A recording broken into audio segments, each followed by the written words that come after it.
Hi friends, welcome back to Vismart TNPSC academy. நம்ம December month current affairs பார்த்துட்ருக்கோம். அந்த வரிசையில் இன்றைக்கி டிசம்பர் 22 மற்றும் 23ஆம் தேதிக்கான கரண்ட் அஃபேர்ஸ் பார்க்கலாம். முதல்ல தமிழ்நாடு நிகழ்வுக்குள்ளே போயிடலாம். ராஜஸ்தான் ஸ்ரீ விருது இதை பெற்றவர் பார்த்தோம்னா சிவ்தாஸ் மீனா. இது ஏன் இந்த இடத்துல நம்ம பார்க்குறோம் அப்படின்னா, தமிழ்நாடு அரசின் முன்னாள் தலைமைச் செயலராக இவர் இருந்திருக்காரு. தமிழ்நாடு சார்பாக ராஜஸ்தான் ஸ்ரீ விருது வாங்கியிருக்காங்க. இதை கொடுத்த அமைப்பு பார்த்தோம்னா ராஜஸ்தானி அசோசியேஷன். அடுத்து முத்திரை திட்டங்கள் ஆய்வு. முத்திரை திட்டங்கள்ங்கிறது செலக்டிவான துறைகளில் முக்கியமான திட்டங்களை தேர்ந்தெடுத்து அது நேரடியாக சிஎம் கண்காணிப்பில் செயல்படுத்தப்படும். இது அப்பப்போ சிஎம் ஆய்வு செய்வார், எந்த லெவலில் இருக்குது அப்படின்னு சொல்லிட்டு. இந்த திட்டம் ஸ்டார்ட் பண்ணுறதுக்கு முன்னாடி 11 துறைகள் செலக்ட் பண்ணியிருந்தாங்க. தொடக்கத்தில் 155 திட்டங்கள் இருந்துச்சு. தற்போது 24 துறைகள் மற்றும் 288 திட்டங்கள் இந்த லிஸ்ட்டில் இருக்குது. இப்போ ஏன் இதை பார்க்குறோம் அப்படின்னா, ரீசெண்டாக தமிழ்நாடு முதல்வர் முத்திரை திட்டங்களுடைய செயல்பாடு குறித்து ஆய்வு நடத்தியிருக்காரு. அடுத்து சென்னை சங்கமம் 2025. சென்னை சங்கமங்கிற நிகழ்வு ஆண்டுதோறும் தை மாதம் நடைபெறும். ஜனவரி 14 அன்று முதல்வர் தொடங்கி வைக்க இருக்கிறார் இந்த வருடம். சென்னை சங்கமத்தை பற்றி முதல்ல பார்த்துடலாம். பொங்கல் பண்டிகையொட்டி தமிழர் பண்பாட்டை பறைசாற்றுதல் ஒரு முக்கியமான நோக்கமாக இருக்குது. நம்ம ஊர் திருவிழாங்கிற பேரில் கலை நிகழ்ச்சிகள் நடத்தப்படும். இதை முதல்வர் தொடங்கி வைத்து தலைமை ஏற்பார். இது பார்த்தோம்னா ஆண்டுதோறும் தை மாதம் நடைபெறும். அடுத்து இந்தியா நிகழ்வுகள். ஐநா அகதிகள் முகமை தலைவர் பர்காம் சாலி. இதில் என்ன முக்கியமான விஷயம் அப்படின்னா, ஐநா அகதிகள் முகமைக்கு ஒரு முன்னாள் அகதியே தலைமை தாங்கிறது இதுதான் முதல் முறை. அது மட்டும் இல்லை, அவர் முன்னாள் ஈராக் அதிபராகவும் இருந்திருக்காரு. ஸோ ஐநா பற்றி கேட்குறோம் அப்படின்னாலே ஒரு சில விஷயங்கள் ஐநா பற்றி ரீகலெக்ட் பண்ணிக்கலாம். ஐநா சபை 1945 தொடங்கப்பட்டுள்ளது. இதோட முக்கியமான நோக்கம் உலக அமைதி, பாதுகாப்பு, பொருளாதாரம் மற்றும் சமூக வளர்ச்சி. மொத்தம் ஐநா உறுப்பு நாடுகள் 193 இருக்குது. என்னுடைய தலைமையகம் நியூயார்க், அமெரிக்கா. ஐநா தினமாக அக்டோபர் 24 செலிப்ரேட் பண்ணிட்டு வராங்க. இதில் கடைசியாக இணைந்த நாடு எதுன்னு கேட்டால் தெற்கு சூடான். நமக்கு கொஸ்டினுங்க டைரெக்டாகவே கேட்பாங்க. ஐநா அகதிகள் முகமையின் தலைவராக தற்போது அல்லது சமீபத்தில் தேர்ந்தெடுக்கப்பட்டவர் யார் அப்படின்னு கேட்கலாம். அதுதான் நம்ம கரண்ட் அஃபேர்ஸு. ஆனால் இந்த அதர் டீட்டெயில்ஸ் எல்லாமே ஒவ்வொன்றும் ஒவ்வொரு கேள்வியாக கேட்கக்கூடிய அளவுக்கு ரொம்ப முக்கியமானது. அதனால தான் இங்கே பார்க்குறோம். அடுத்து ப்ளூ பேர்ட் பிளாக் 2 செயற்கைக்கோள். இது இஸ்ரோ சமீபத்தில் விண்ணில் ஏவிருக்காங்க. ஆக்சுவலாக டிசம்பர் 21 அன்றைக்கே பிளான் போட்டிருக்காங்க. அந்த டைமில் ஏதோ தற்காலிக காரணங்களால் ஏவ முடியல. அதனால் டிசம்பர் 24 அன்று வெற்றிகரமாக விண்ணில் செலுத்தப்பட்டது இஸ்ரோவால்.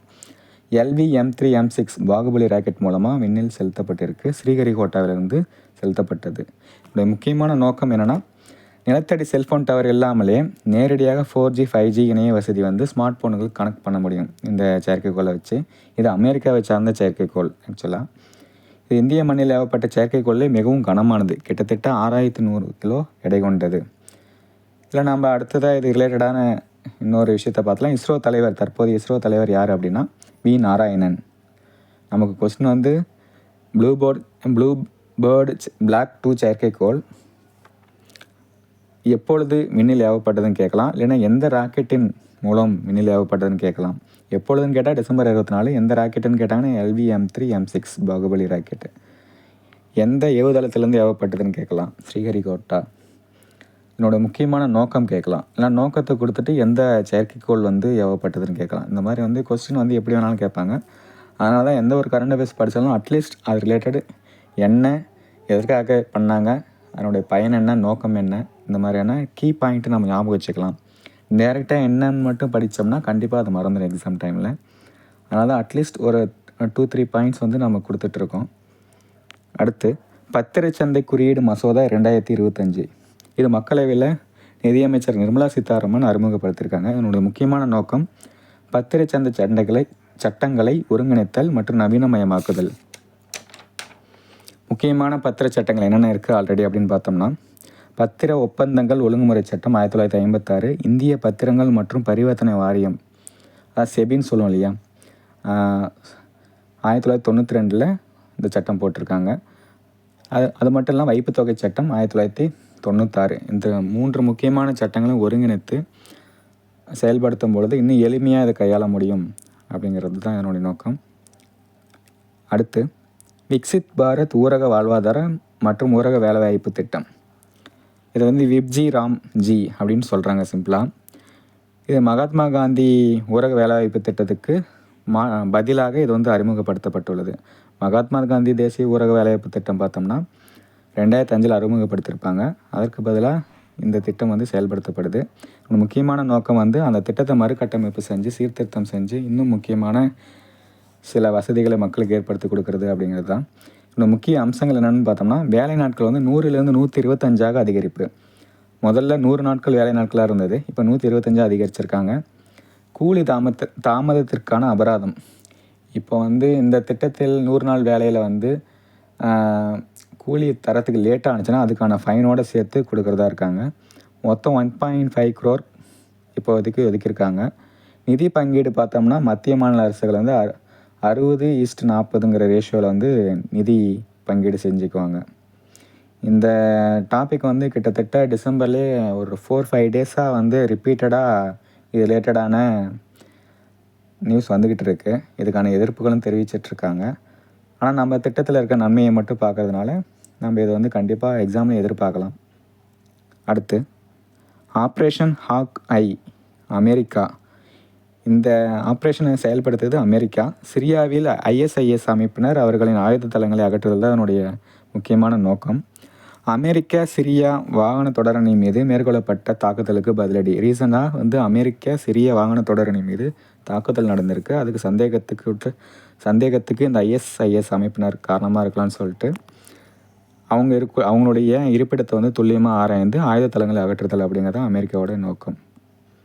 அதுக்காக இந்த ஆப்ரேஷன் ஹாக்கை வந்து நடத்தப்பட்டுள்ளது. நமக்கு கொஸ்டின் வந்து ஆப்ரேஷன் ஹாக்கை தாக்குதல் நடத்திய நாடு எதுன்னு கேட்பாங்க. அப்போ நமக்கு வந்து அமெரிக்கா அப்படின்னு சொல்லிடலாம். அடுத்து தேசிய கணித தினம் டிசம்பர் 22. கணிதம்னாலே நமக்கு நல்லா ஞாபகம் வருது ராமானுஜர் அப்படிங்கிறது தான். ஸ்ரீனிவாச ராமானுஜர் அவருடைய பிறந்த தினத்தை முன்னிட்டு தேசிய கணித தினம் கொண்டாடப்பட்டு வருகிறது டிசம்பர் 22. 2011 முதல் இந்திய அரசால் கொண்டாடப்பட்டு வருகிறது. இதுவே இன்னொரு கொஸ்டின் இது ரிலேட்டடாக கேட்கலாம். தேசிய கணித ஆண்டாக அறிவிக்கப்பட்ட ஆண்டு எதுன்னு கேட்டோம்னா 2012 அப்படிங்கிறது தான். அடுத்து தேசிய விவசாயிகள் தினம் டிசம்பர் 23.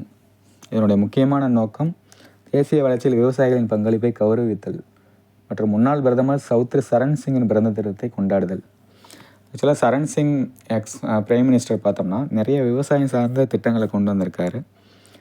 அதனால் வந்து அவருடைய பிறந்த தினத்தை கொண்டாடுவதுமாகவும் விவசாயிகளின் பங்களிப்பை வந்து தேசிய வளர்ச்சியில் கௌரவிக்கும் விதமாகவும் இந்த தினம் கொண்டாடப்படுகிறது.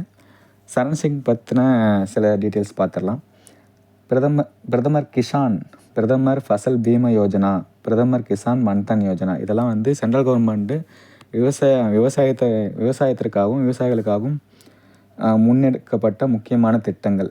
இதெல்லாம் வந்து சரண் சிங் பிரைம் மினிஸ்டர் இருந்த டைமில் கொண்டு வரப்பட்டது. தேசிய விவசாயிகள் தினம் டிசம்பர் 23. இன்றைக்கான கரண்ட் அஃபேர்ஸ் இதோட முடியுது. நம்ம சேனலை ஆல்ரெடி சப்ஸ்கிரைப் பண்ணி ஃபாலோ பண்ணுறவங்க தொடர்ந்து ஃபாலோ பண்ணுங்கள். புதுசாக நம்ம சேனலை பார்க்குறவங்க சப்ஸ்கிரைப் பண்ணிக்கோங்க. இது ரொம்பவே உங்களுக்கு யூஸ்ஃபுல்லாக இருக்கும். தொடர்ந்து ஃபாலோ பண்ணுங்கள். மீண்டும் அடுத்த நிகழ்வுகளை சந்திக்கலாம். நன்றி.